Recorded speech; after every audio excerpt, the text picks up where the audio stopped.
Sero bihogo and educate bihogo. Sero gaju and educate gaju.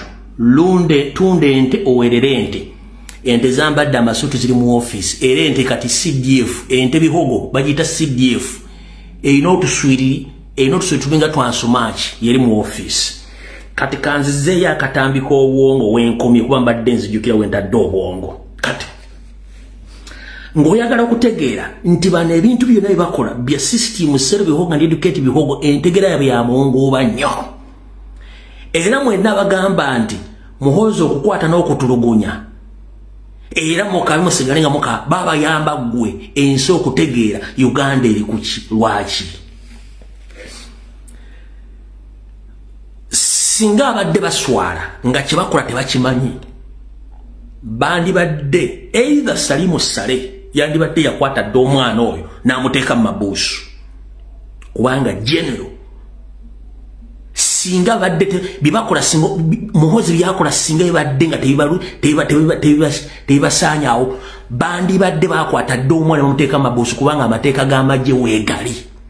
Museveni kenyini alina right ekwata omwana n'amuteeka mu mabuusu n'amusiba atereere. No, bamulese kubanga kyakola they benefit in it.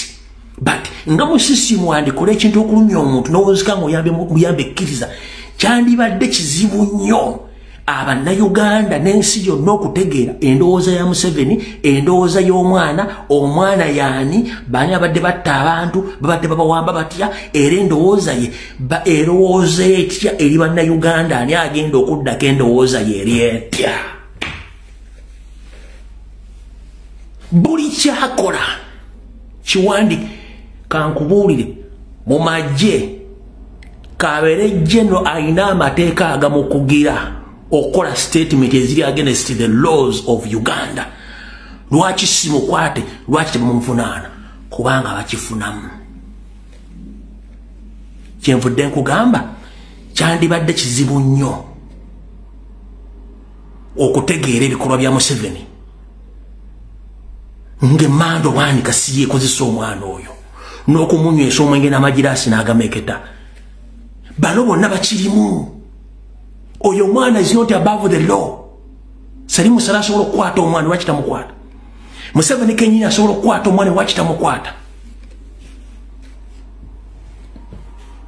Baganda bennyini basobola okulagira bamukwate lwaki tebamukwata? Era buli lwa complain babagamba mumuleke kubanga bamanyi. So kyenjagadde okugamba buli kintu kyonna kye bakola kibe exposinga. Museveni ayina abantu amawujire obunyama ku munsi yonna betuyita ba lobbyist. Omulimu gwa lobbyist kwe kusangula enziro y'omuntu gwoba ogitaddeko ye n'ateekayo enziro entuufu.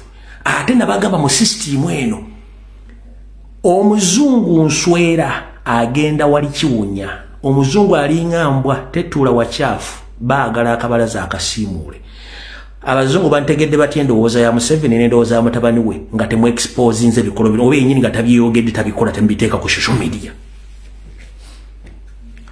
Nakino ekyamaka nkibagambe buli balobisiti baffe bagenda ab'enkyukakyuka babagamba the power belongs to people. We can't come over there without you starting what is needed. Because Uganda is an independent country. So it's the responsibility of all Ugandans to go against that regime or their brutality. Because for us here, we get different information. What we see on social media is not enough evidence for us to intervene. We must intervene when Ugandans, they have raised up. So if you fail to raise up, Museveni yakozesa abantu be ba lobbyist n'abantu abala omukutira akadingiri mu office yonna nga wayo natural mineral resources zaffe okututulugunya n'okututta nga tewali amugamba kubanga there is no democracy. Ekigambo democracy kiwandike buwandiisi naye practically tekiriyo. So betuyita abazungu kati Muhoozi bw'avaayo n'abavuma ani abafunamu. Muhoozi bw'awamba abantu kimplicating ani? Muhoozi bwatta abantu kimplicating ani? Muhozi wa nabagamba wano omwezi guno oguwedde nabagamba ebbaluwa Wangadya yawandiise Muhozi agenda Musa Moninga abaliko mugameti sakyogera nabagamba Wangadya Muhozi agenda Musa Moninga sakibagamba yamaliriza mukozi atya gosubidde threat Wangadya yafunye akulira Uganda Human Rights Commission nafuna threat okuva wa Didigi eyamba Wangadya eyamba Muhozi oba eyamba ffe. The threat which Muhozi deliberately fired back towards Wangadya, it is in our interest. Kubanga President ya complaining at the Wangadya na mwichangirako. Wangadya ajja kuandika report ajiwandikira International Human Rights Organization abategeze entecha alinsi tulina nansolo. Who gains in that? It's we. It's we chembagama tebintu bino wandikole kintu okulumya omuntu n'owunzikango yambe kkiriza. So buli Didigi kyakola n'atanyerezebwa kitaawe oba family ye. It's we who score. Kitegeeza tugenda kufuna giant terrorist oba giant dictator alindiridde nga mutemu ruthless killer nga wali already mbadde mukaba kitaawe kati atono mutamivu ate mutemu jukira tuyine ngombe gato mutamivu tabagambwa niyo mutamivu olumu akola ensobi nga tamanyi ne sente mu bala hizo kuwa enyingi ngayagala chupa 2 nawe sereza create number kati ye Muhozi sawa zino uzamu kitegedde bulungi nnyo kati wamalo kitegeera ekyo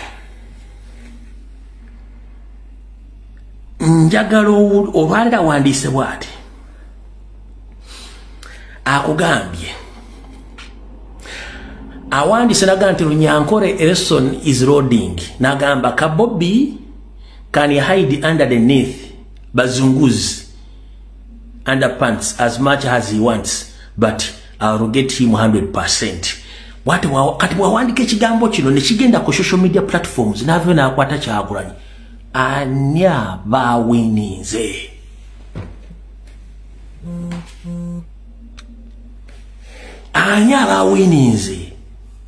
kubanga very soon ayagala kwata president already akoze statement ngalaga nti agenda mukwata asomo Runyankore kati wano wali okulana okukomba essowaani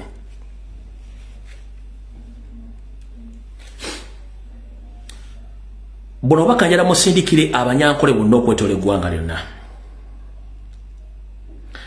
President yawandikira abakulu n'abakadde ebekikwatako mu maserengeta g'eggwanga Banyankole n'abasaba muveeyo mwogere ku kigambo kya Muhozi okukozesa ekigambo Olunyankole oba eggwanga ly'Abanyankole ng'awamba n'atulugunya abantu yagenda basomesa Lunyankole.